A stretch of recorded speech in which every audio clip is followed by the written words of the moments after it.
And we are live here on Hacking Business Technology. I'm your host, Matt Hooper. Welcome to episode 97. This is going to be a solo show again for me when I can make it. My co-host can't. Farah was just on with me, and her little baby just woke up, so she had to bail. But that is a priority of a mom. So I will be here by myself today, but that's okay. We've got a lot to talk about. It is June 24th, 2016, and this means that we just found out about the UK wanting to succeed from the European Union. And there's a lot of conversations happening in the IT world about this. For those of you who are global, you may be familiar with some of the European data privacy laws that were just recently passed, in the past year and a half. Particularly that of GDPR, which is the European Union laws around data privacy and regulations for that. It's something that businesses have been pressured to come in compliance with. This general data protection regulation is what GDPR stands for. But those who follow security in particularly know that this is a big concern. Organizations will be fined fairly heavily, and it affects the globalization of organizations. So why does this matter? Well, when we look at how organizations are required to manage their data, how data is stored, the ability for individual persons to opt out of organizations holding their personal data, how their personal data is managed, where it's located in the cloud, what nation it's stored in physically, all become really complex things as data now ships around in this ubiquitous fashion. For any of you who are cloud architects, this is a no-brainer for you. You know that we have data that moves and is shipped across low-cost storage availability, and we don't really concern ourselves too much about the physical location of it. We trust these migration rules to move the data where it needs to go and to be readily available. We also push it to the edge in a caching fashion to reduce latency for performance. So a lot of data is replicated in these large organizations, and in most of our big businesses, we have data replication services happening where data is shipped to different locations. So the question that comes up, the UK, part of their wanting to move away from the European Union, and it was really some of the laws and regulations that they would have to live up to. Certain business owners didn't want to adhere to someone in France or Germany basically dictating how their business can operate. And again, this is my fairly ignorant assessment of it, just from spending a little bit of time in the UK only a couple of weeks ago at SITS, and talking with those in the industry that I trust, such as James Finister and others. My understanding of some of the complexities here around the regulatory pressures that UK businesses were having to adhere to was for the movement of their coming out of the European Union. Reality is though, it's these laws such as GDPR are going to still be in place. The UK businesses have signed up to these data privacy regulations, whether they are part of the union or not. And so it's going to push a new set of focus around, what will be the translation of these laws? How will these operate if I'm a business and I have UK presence, but I don't have European presence? Do I still have to adhere to it? And so it really does matter because, regulatory around data is a lot harder than a regulatory around actions. For those in HIPAA or SOX, the US listeners here that are regulated industries, whether you're in healthcare, pharma, financial services, your regulations typically sit around your actions. So if you're going to make a change to a system that is supposed to be doing documented data for your financial records, or documented data for your pharmaceutical inventory and drugs in clinical studies, or for patient care for HIPAA. Basically, the regulations really kind of come down to the actions. Are you taking the actions you have documented? SOX, for instance, and we've probably experienced this a lot with SOX. People will come in and say, well, that's not SOX compliant. And very rarely is that actually a true statement. SOX really is more generated around, do you have a document that describes your release processes, your change process, and who has access to the right control systems? And then how is the data segregated? Comes further down the line based on how you've determined it to be. And then are you following your own policy and process? Some of this regulation around data protection, particularly from the negotiations that happened in 2015 with the European Council, this is really about data storage, where data is managed from, not only just who has access to it, but where it physically resides, the retention policies around that data, how people can access it, when they can access it, how they can have it removed. The citizen has rights about their data, their information, and corporations have to respect those rights. And we're seeing that kind of pressure here in the U.S. It just hasn't gotten as much push, and it's not been as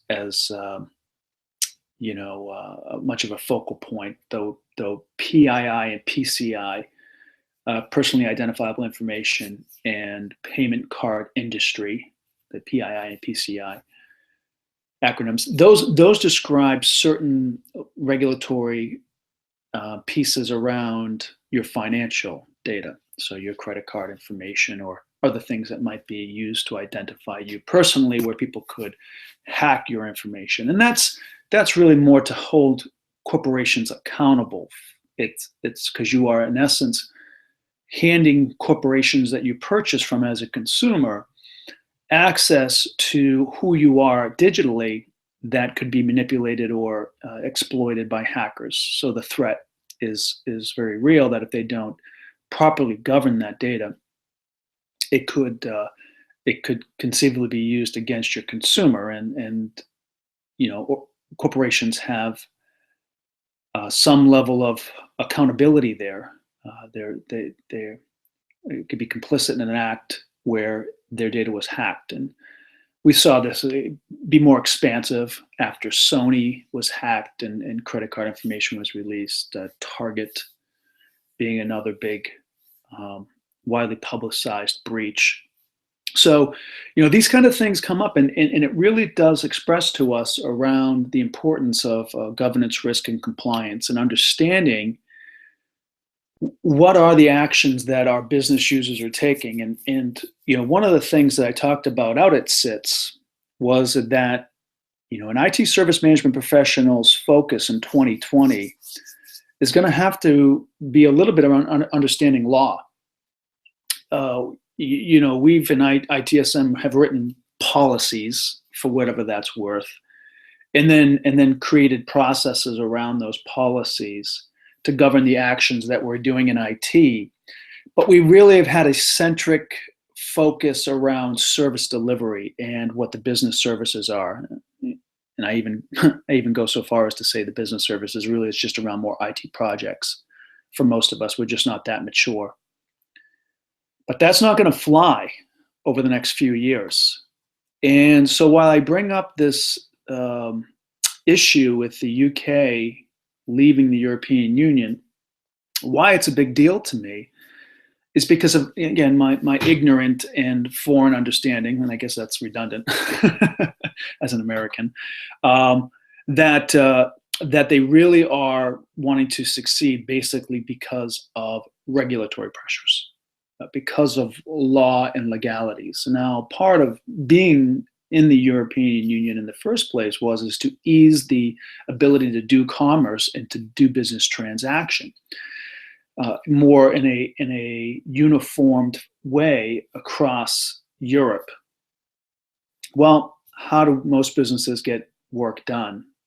Through technology, through online transactions, from B2B connections, from digital commerce.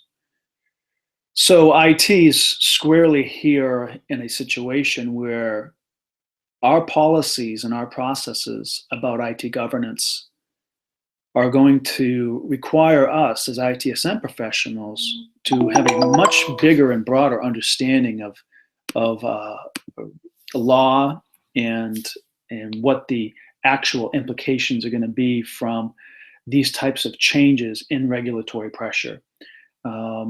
We're going to have to understand how the law will affect what processes really can do.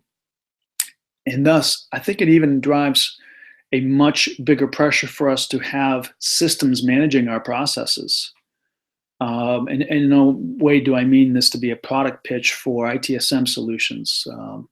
I'm simply saying that we cannot manually do the level of level of validation and verification against these processes that we have in connection with whether they actually are supporting regulatory pressures or compliance. So you have to ask yourself, where does IT legal come in? And last time I checked, I didn't really see an IT legal process in ITIL. We talk about it. We know that all of our processes support it. But, in my experience, when we write contracts with vendors, we get legal involved. But when we write support processes and the way we document our support and the way we handle our incidents in the interactions with our internal business users, legal's typically not involved, at least not in my experience. Maybe you have a different experience, and I would love to hear that. You should reach out to us at HackBizTech. We'll love to get you on the show. But think about this for a second. What if someone in Germany takes a snapshot of their Outlook calendar and applies that as part of an incident ticket on their calendar not syncing, and your ITSM solution is cloud-based and it is hosted in the US? Well, you may not know that, but you've actually violated a little bit of the European labor laws, in particularly the German labor laws, where you are documenting work product from an employee.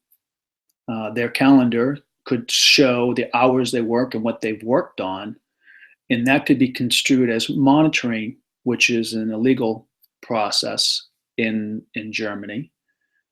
And then it could be now stored as an artifact in the US, which, again, according to interpretation, and we don't have any precedent here. There's been no lawsuits that I'm aware of. I'm just speaking very hypothetical here.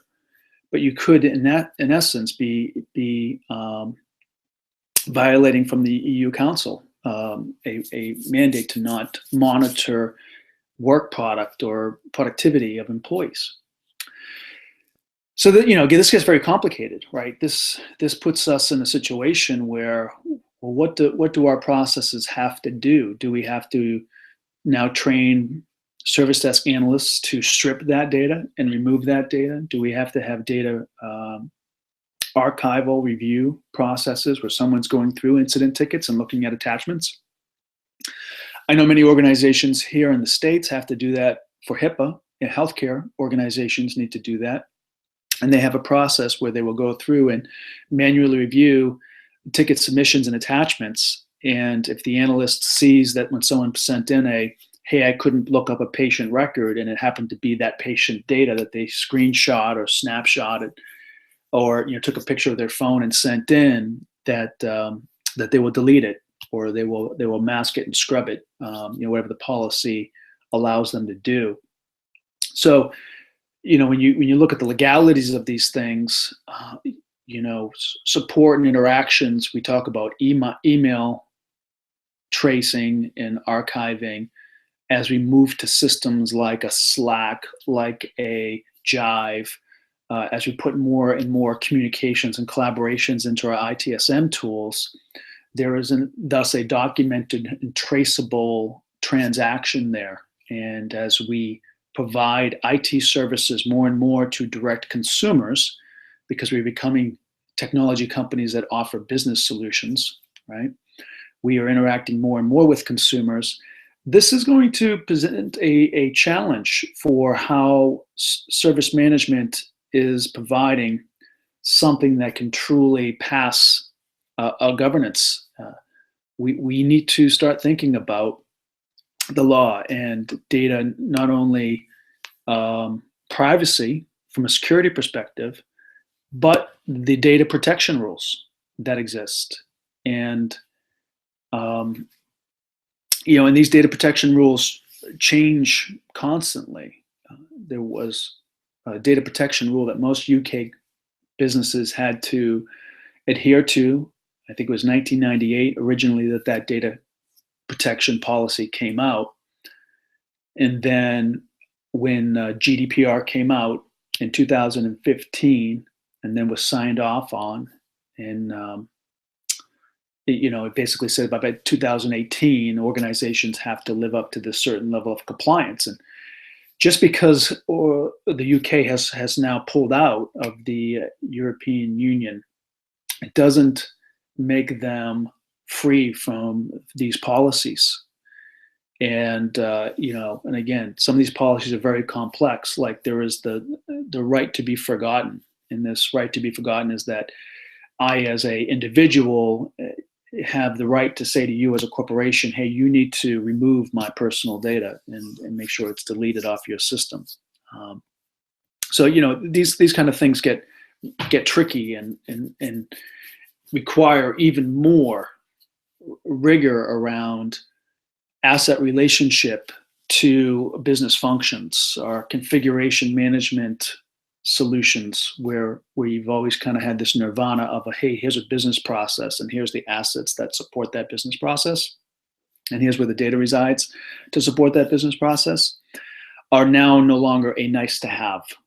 So bad news is this is going to cause us to have to review our processes. It's probably going to introduce some more controls, which frankly, we kind of had to start getting away from in order to be more expedient with our technology solutions and supporting more things like DevOps and getting to market faster. Some of that's going to slow down, and that's going to be hard for IT to swallow, since we're really trying to get faster in our delivery. On the other hand, maybe some of these initiatives that we've been trying to get management to sign off on, such as investing in our configuration management solution and documenting our business services and mapping those out more effectively to support our security, support our data governance strategies, to support our agility strategies, can now get the business funding that have been needed. Because the reality is we cannot be nimble, agile organizations without the system of records to allow us to make faster decisions. So there's the good and bad of it. I think we have the bad side is that this really looks to me again, and I'm fully owning up to being ignorant of most of what's happening in the UK here with this split. I don't get it. I don't understand why they wanted to do that or who voted for it. Everyone I spoke to in the UK pretty much told me that they were not for it. It didn't make a lot of sense. It seems to me just like a bunch of lawyers wanting to, increase their billable hours. and I say that again, very tongue in cheek and also ignorantly. But the reality is the good of it is this may allow us to raise the bar of awareness around governance, risk, and compliance, which ITSM has mostly been dubbed as a support function, service desk and incident management. And while we've gotten great success there and we've proven a lot of value there, we've never really got good support and funding, in my opinion, from executive management to do the greater things of change and config and asset management that are more the real value added functions that we can provide in service management, and mapping those back to truly outward facing business services and mapping the consumer customer experience into the assets in which we support. So, maybe this is a good thing. Maybe this can be the jumpstart of what we need to do to continue to push forward. I know many listeners have had projects of getting management on board for their GRC focus and building out some support internally for security.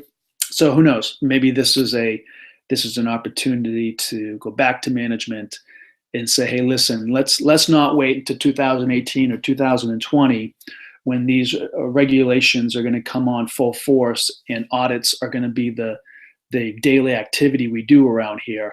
Let's get ahead of the curve and let's get our processes into systems of record and into an automation platform that will allow us to track the things we do every single day. And that shows the value to the business, the risks of the business, and the compliance to the regulatory pressures that we have as a business. Let's get those everyday things into a system, and then we can roll it up. And then we can start supporting the self-service and all those other innovative things on top of that platform. That's how I suggest you hack business technology. Thanks for tuning in. Join us next week for episode 98. Bye, everybody.